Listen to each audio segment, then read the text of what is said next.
my pleasure today to introduce Brigadier General Patrick Finnegan, Dean of the Academic Board at the United States Military Academy at West Point. With the General today is his wife, Joan. So please welcome the General to the podium.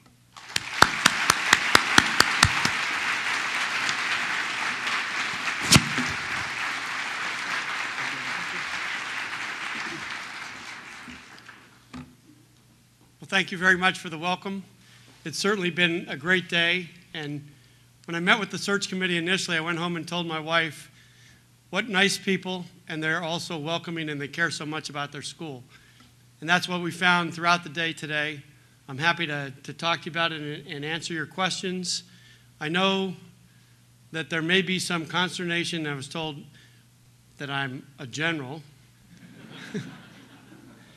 And maybe even more that I'm not only a general, I'm a lawyer.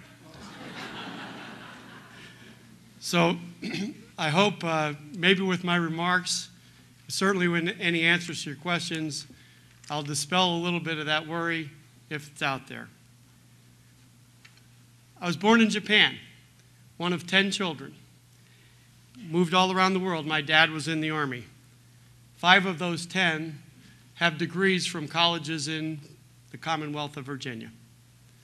My dad was a great example of a citizen leader. So was my mom and my family.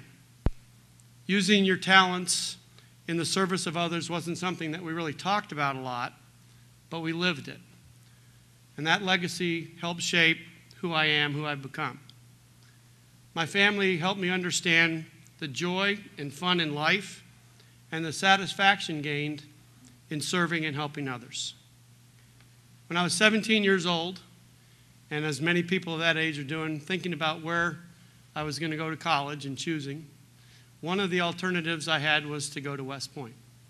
And people kind of think, well, sure, you're going to go to West Point because your dad was in the Army. Well, that really didn't have a lot to do with it. My dad knew that it was my life and I needed to do what was right for me. So I went to my interview for West Point, and the officer there said, what do you want to do with your life? I said, what I really want to do is be a lawyer. He said, then you shouldn't go to West Point. But I ignored him. And it was a good thing I did for a number of reasons. One, probably the most important, in my sophomore year at West Point, I met Joan, who was a nursing student in Syracuse. She's a registered nurse with a license to practice here in Virginia. I've had a profession, and Joan has had a series of jobs as a nurse because she's followed me and supported me in everything I've done. So if I hadn't gone to West Point, I wouldn't have met Joan. So that's one good reason to go there. I also got very fortunate because a couple of years after I graduated from West Point and was out in the Army, Congress passed a law establishing something called the Funded Legal Education Program, in which they sent a selected number of Army officers to law school, paid their salary as an officer, and paid their tuition.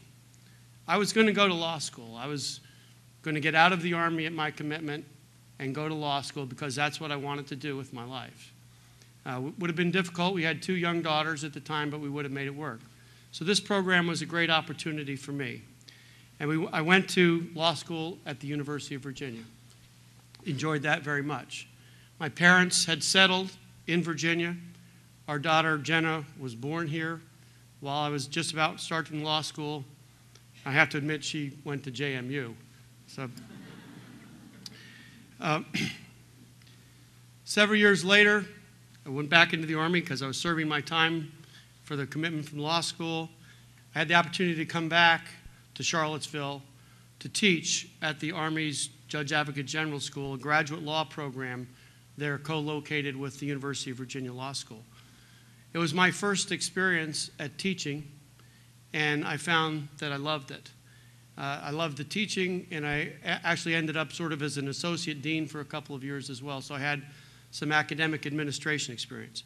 It was also, in many ways, our first connection with Longwood College at the time, because our older daughter's first grade teacher, kindergarten and first grade teacher, a person we'll never forget, was Linda Lopes, probably the best teacher Katie's ever had, and she was a graduate of Longwood College. She set her on a path that was successful throughout her school career. I never thought that I would have a career in the Army. In fact, if you talk to my West Point classmates, they would be amazed that I'm still in the Army because I wanted to be a lawyer. After I graduated from law school and was out in the Army, I found that I enjoyed every job that I had. I loved what I was doing, mostly serving soldiers and their families, not having to be a lawyer who chased the almighty dollar. A public service lawyer made a difference, I'm sure. But I had opportunities to leave the Army and probably make a lot more money. But money has never been the driving force of my life. And I enjoyed serving and thought I was making a contribution, so I stayed in the Army. And I was about to get out. My time in the Army was up. I had about 3 years left, approaching 30 years in the Army. And I told them I wanted, as my last assignment, to go back to West Point, to be the chief counsel for West Point, the staff lawyer. After I got there, by a great coincidence, the head of the Department of Law, which is an undergraduate department at West Point, retired. It's a job that I'd always sort of had in the back of my mind. Didn't know a lot about it, but I knew that I enjoyed teaching very much. And so I applied for that job, and it was fortunate. In that job, you don't have to retire from the Army at 30 years. You can stay longer for continuity in the academic program. And so I stayed past 30 years. And actually, after 6 years as the head of the Department of Law, the dean at West Point, which is somewhat more akin to a provost, I guess, the dean at West Point is selected from among the department heads at West Point.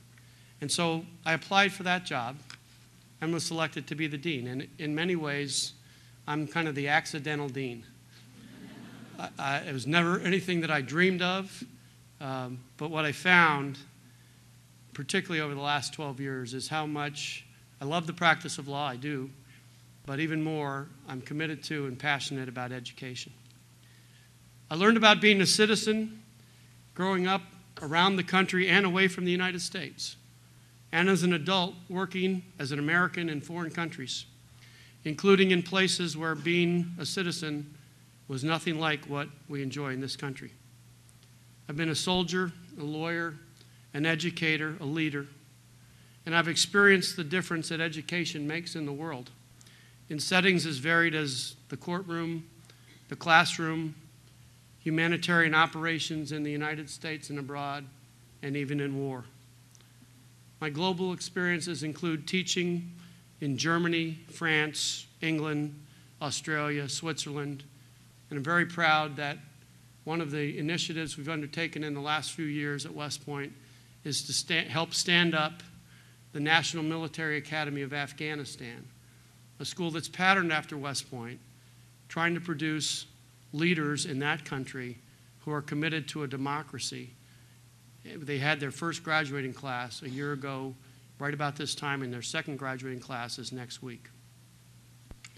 So I've been a teacher, a faculty leader, an administrator, a dean. I'm dedicated to learning, to education, and to service. For the last 38 and a half years, including the last 20 plus as a senior management and leadership positions, I've been in an organization that's devoted to training, developing, and educating diverse young Americans. My entire professional career has been dedicated to helping make people better than where they started. Service to a cause greater than any individual, working with teams and people to do that. And for the last 12 years, I've been fortunate to do it in the academic world. I've taken a good program at West Point, and with the help of those teams and other people, made it better, really a world-class program. I believe in team building and working together for a common purpose. I've been a manager, manage a budget of $64 million. I do fundraising, who can help do that. I work day-to-day operations as a manager, but I've been a leader too.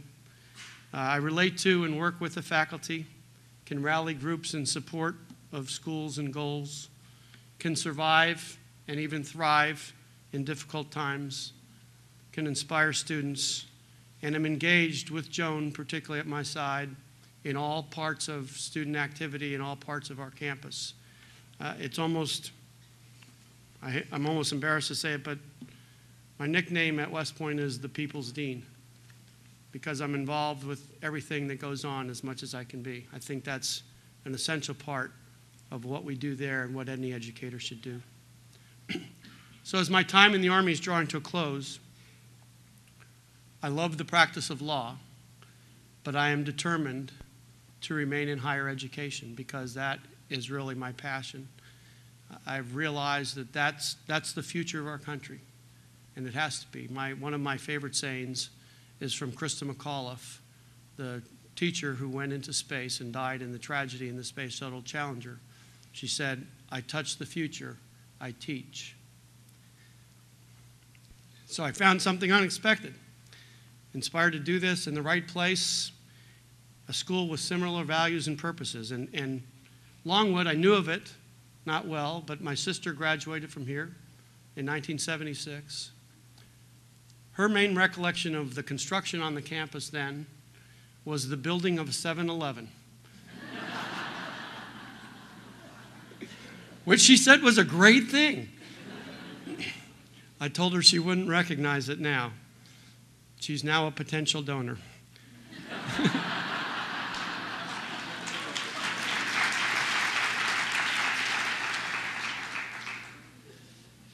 This is such a quality school, and for us, for Joan and me, a return to Virginia would just be a bonus. My license to practice law is in Virginia. As I said, Joan's license to practice nursing is here. Our daughter lives here in Springfield. I have two brothers who live in Richmond. One is the assistant managing editor of the Richmond Times-Dispatch. And so in many ways, it would be like coming home. When I looked at Longwood, and people said, "Why Longwood?" People ask you that.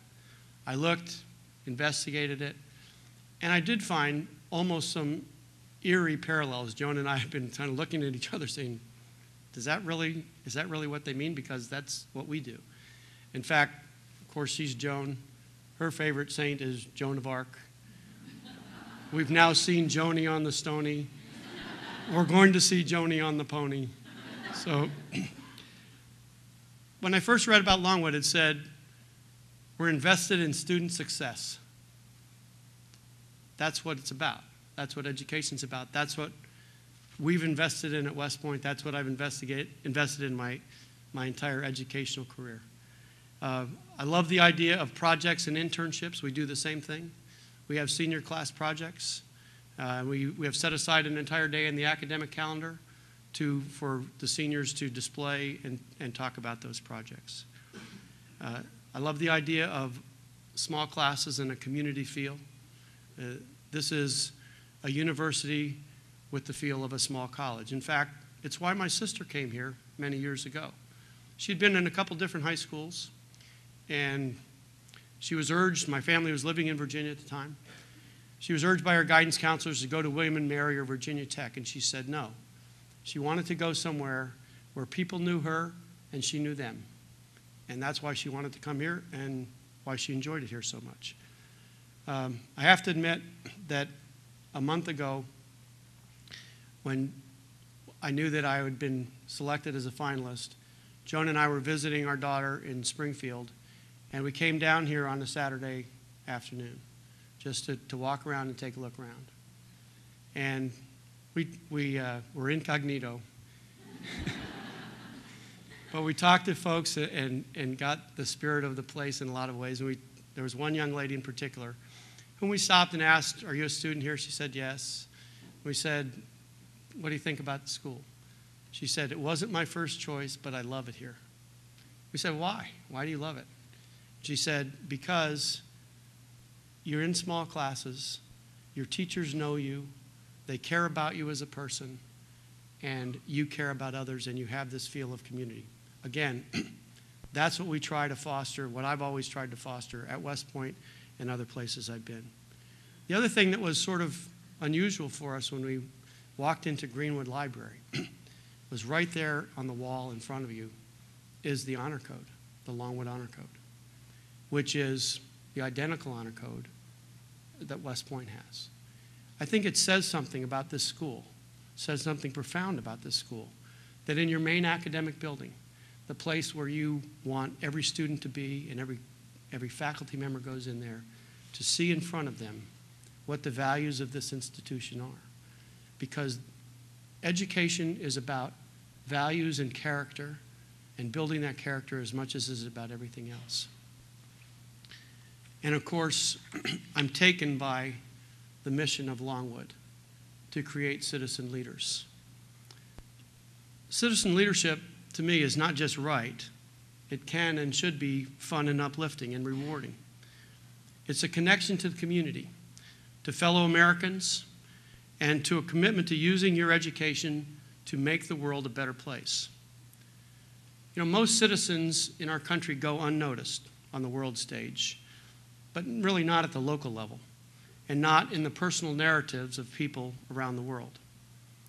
There are people who make a difference in every town and community, every school and university, every church group, every military unit, every political action committee.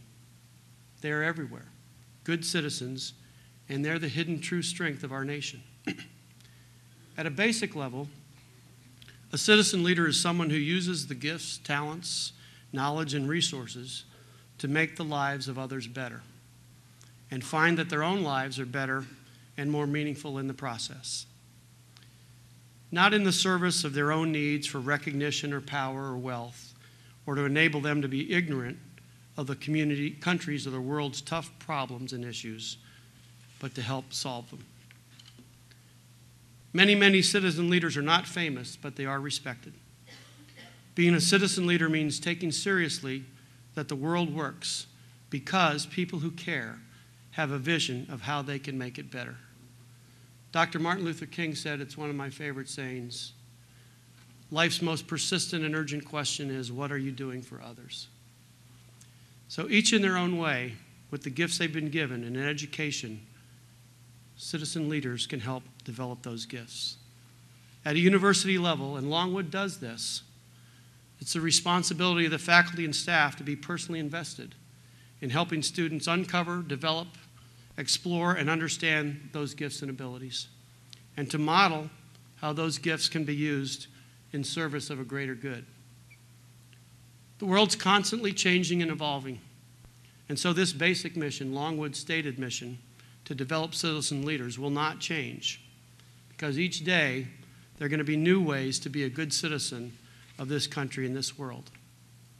To use your education to posture for change, to be ready for it, and to seek improvements where your talents lead you. It's not only what Longwood's mission calls for, it's something I'm called to as well. One of my heroes is Justice Lewis Powell, a Virginia lawyer as I am. I've always respected him a great deal. Late in his life, he was named to the Supreme Court, a position he never really sought, but he became one of the most influential justices of our time. About 2 years ago, I was in Charlottesville to give a talk, and I was flipping through a book in my room, and I found an article that it contained a story about Justice Powell, and it had a letter that he had written to his son, also named Lewis, when the younger Powell was about to start going to college. And this is what he wrote. He said, the really important thing is to do something worthwhile in this one life each of us is given by God. This does not mean making the headlines or making the most money. Many who succeed in both are quite contemptible. It does mean using your ability in some calling or profession in a way that contributes something to your generation. It also means being a person of honor, character, patriotism, civic consciousness, and some leadership of your fellow citizens. It's a great philosophy of life. And to me, it's really a restatement of Longwood's mission, that education should help you contribute something to your generation and help lead your fellow citizens. It's really the highest calling a university can have. The purpose is not to develop graduates who make fortunes, although we want some of those so that we can get donors, or gather the most toys, or necessarily become famous or infamous. The nobler purpose of education is to help increase the common good. The United States is still the world's greatest power, and we hope the greatest force for good. With that comes tremendous responsibility. Since 9/11 particularly, that's been obvious in our armed forces. But the military is only one of the numerous leadership avenues that our country and our communities have and need. To survive, to prosper, we need citizen leaders who understand that profound responsibility and who are dedicated to contributing their talents to what makes this nation great. I still have more to contribute as a global citizen and as a citizen leader. I've run a school and done it well. I can make a good school even better. I can help develop citizen leaders. And together with the people in this room and those you represent, Joan and I would truly welcome that opportunity at Longwood. And I'm happy to answer any of your questions.